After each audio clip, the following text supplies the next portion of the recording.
জামাত পাবো যেখানে,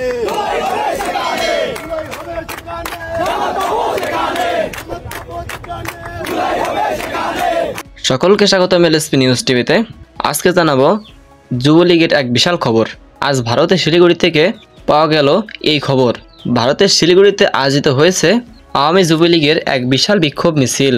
সকাল থেকে বিভিন্ন স্থানের নেতাকর্মীরা জড়ো হতে থাকে কেন্দ্রীয় সমাবেশে। হাতে প্লাড, ফেস্টুন ও ব্যানার নিয়ে জড়ো হয় তারা। মিছিলটি শহরের প্রধান সড়ক থেকে কেন্দ্রীয় সমাবেশ পর্যন্ত প্রদক্ষিণ করে। বক্তারা উচ্চস্বরে বলেন, শেখ হাসিনাকে দেশে ফিরিয়ে আনতে হবে এবং ততক্ষণ তারা থামবে না যতক্ষণ না শেখ হাসিনাকে দেশে ফেরানো হচ্ছে। তাদের বক্তব্য, বর্তমান সরকারের অবৈধতা ও দেশের স্থিতিশীলতা নিয়ে উদ্বেগ রয়েছে।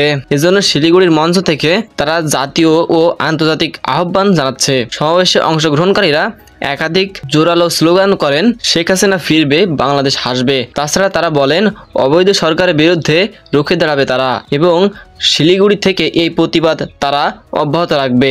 এবং তারা জানাচ্ছে, শিলিগুড়ির আওয়ামী লীগ সম্পূর্ণভাবে বাংলাদেশ আওয়ামী লীগকে সাপোর্ট করবে। প্রতিবেদনে জানানো হয়েছে, মিছিলে একাধিক পুরুষ এবং একাধিক নেতা এবং কর্মীদের সমাবেশ ঘটে।